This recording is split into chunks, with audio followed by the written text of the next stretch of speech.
Good morning বন্ধুরা, আজকে 12ই জানুয়ারি আর ভোরবেলা এখন বাজে 5:10। এখন থেকে আমি আমার ব্লগটা শুরু করছি। আমার ছোট ফ্যামিলির ছোট্ট সদস্যদের নিয়ে সারাদিন যেটা করি সেটাই তোমাদের সঙ্গে শেয়ার করছি। ভালো লাগলে অবশ্যই পাশে থাকবে।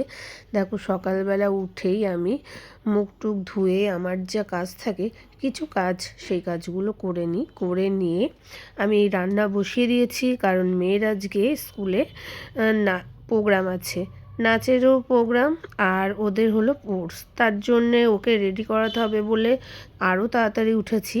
আমি এমনিই তাড়াতাড়ি উঠি। দেখো, এদিকে আমার জন্য একটু গরম জল করে নিয়েছি, মেথি মুড়ি সমস্ত কিছু ভিজিয়ে, প্রচণ্ড ঠান্ডা লেগেছে। আর এদিকে আজকে রান্না করব ভোলা মাছ।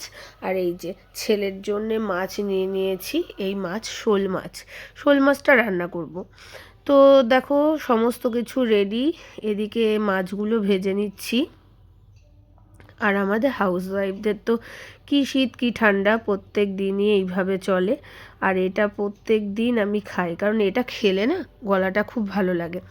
আর আমার খুব প্রবলেম হচ্ছে গ্যাসে, তার জন্যেই আমি ইন্ডাকশানে ভাতটা বসিয়ে দিয়েছি।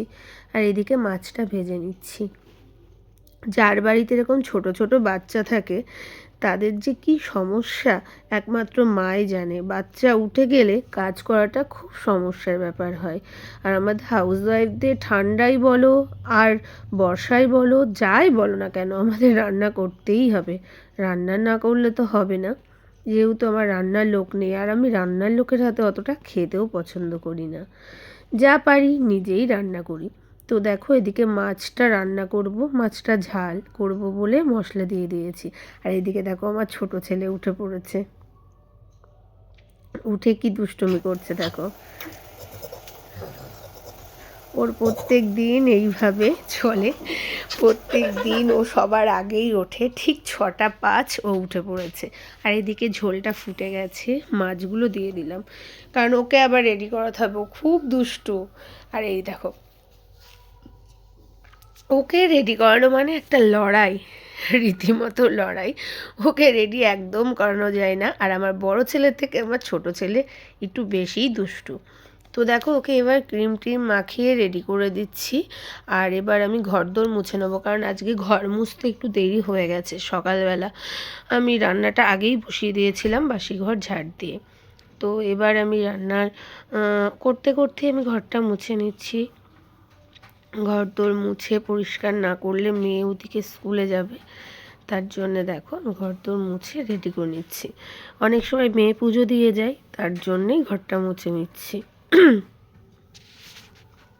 আর এদিকে আমার এত ঠান্ডা লেগেছে যে গলা পুরো ব্যথা, কথা বলতে খুব অসুবিধা হচ্ছে, তবুও তো কিছু করার নেই।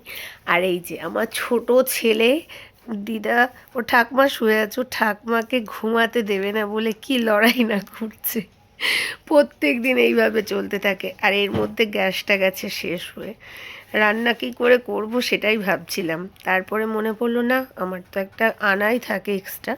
তো রান্নাটা রীতিমতো হয়ে গেছে। আর এদিকে মেয়েকে রেডি করাচ্ছি, মেয়ের খাবার টিফিন গুছিয়ে দিয়ে। যেহেতু ও নাচবে, তার জন্য ওকে কিছুটা রেডি করানোর ব্যাপার থাকে। আর আমি যতটা পারি ততটাই মেকআপ করে রেডি করে দিচ্ছি, কারণ ও তো মেকআপ করতে পারবে না। ও প্রথমেই বলে দিয়েছে, মা আজকে কিন্তু প্রোগ্রাম আছে। আর ওর প্রোগ্রাম থাকা মানে আমার একটা বিশাল লড়াই। কারণ বাচ্চা যখন ছোট থাকে তখন মাদের একটু বেশিই লড়াই করতে হয়। তো রীতিমতো ওকে রেডি করিয়ে দিয়ে আমি ওর বাসে তুলতে এসেছি। আর দেখো, সবজিও একটু কিনে নিচ্ছি, কারণ সবজি একটু কম ছিল। তো মাম্মামকে বললাম, বাবা তুমি দাঁড়াও, আমি সবজিটা নিয়ে নিই। আর ওর স্কুলের বাসও চলে এসেছে, ওকে তুলে দিয়ে বাড়ি এসে বাঁধাকপির তরকারিটা বাকি ছিল সেটা করে নিলাম। আর সকালবেলা ডিম সিদ্ধ খেতে আমার খুব ভালো লাগে। কোনটা সাপ? বাস কই বাস? আর এদিকে আমার ছেলেরা দেখো এখন পড়াশোনা করছে। তো তোমাদের যদি ভিডিওটা ভালো লাগে অবশ্যই আমার পাশে থেকে বলবে।